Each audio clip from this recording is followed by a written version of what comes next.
nos relations dans l'ensemble entre nos deux pays.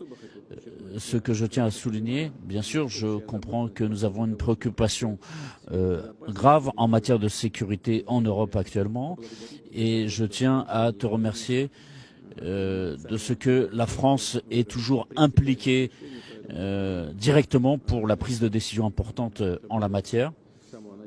Dès le début,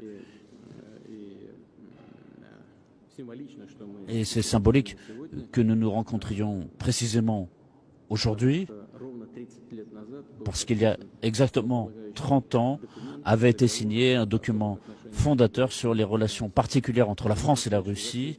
Et je pense que toutes ces années, comme je viens de le dire, la France est toujours très impliquée dans la prise de décisions qui sont fondamentales pour la sécurité européenne, comme l'ont fait tes prédécesseurs.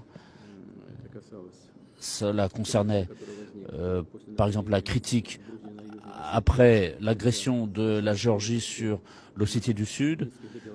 Ça a été sur la mise en place de mesures pour les accords de Minsk, pour le format Normandie. Et je vois l'implication des autorités françaises, du président, pour que la crise qui est liée à l'égalité de sécurité en Europe soit trouvée. Et tout cela est lié à cette partie de préoccupation sur la sécurité. C'est lié à la crise ukrainienne, à la crise dans le sud-est ukrainien. Au téléphone, nous avons parlé suffisamment en détail de toutes ces questions. Et je sais que tu as tes observations à faire là-dessus. Et je suis très heureux que nous ayons ainsi l'occasion d'en parler en tête-à-tête. Bienvenue. Merci beaucoup, Président. Merci, Vladimir. En effet, cette journée tombe au 30e anniversaire de la reprise de ces relations diplomatiques et je veux ici redire combien la relation bilatérale, en effet, a permis le développement de beaucoup de sujets, combien nous espérons aussi sur les sujets culturels, intellectuels, académiques et pouvoir poursuivre, comme on l'avait lancé au dialogue de Trianon ensemble, et consolider les sujets économiques. Mais bien sûr, c'est la situation critique de l'Europe qui va aujourd'hui nous occuper l'un et l'autre. Et je crois que notre continent est aujourd'hui dans une situation, tu l'as rappelé, éminemment critique qui nous impose d'être tous et toutes extrêmement responsables. Nous avons jeté les bases ensemble d'un dialogue exigeant, ouvert, complet en 2019, qui a donné lieu à plusieurs échanges à Saint-Pétersbourg, à Brégançon et ailleurs, et qui, je crois, reste plus vrai que jamais. Ce dialogue est nécessaire car c'est le seul qui permet, à mes yeux, de bâtir une vraie sécurité et stabilité pour le continent européen.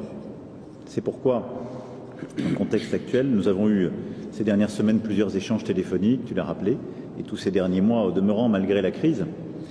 J'ai pu aussi échanger avec le président Zelensky pour ce qui est de l'Ukraine, mais me coordonner avec de nombreux Européens et alliés, qu'il s'agisse aussi des Britanniques ou des Américains, des Canadiens. Et je pense que la discussion d'aujourd'hui, à mes yeux, peut amorcer ce vers quoi nous devons aller, qui est une désescalade dont nous connaissons d'ailleurs les termes, la situation politico-militaire, la question ukrainienne dont tu as rappelé l'importance et le format Normandie, la situation sécuritaire en Biélorussie et dans toute la région et les grandes questions évidemment de sécurité collective dont nous allons parler. Donc je me réjouis d'avoir l'opportunité de pouvoir entrer en profondeur sur tous ces sujets et commencer à bâtir une réponse utile collectivement pour la Russie et pour tout le reste de l'Europe. Et une réponse utile, c'est une réponse qui permet évidemment d'éviter la guerre et de construire des éléments de confiance, de stabilité, de visibilité pour tout le monde. Donc merci beaucoup de ton temps et de l'accueil aujourd'hui.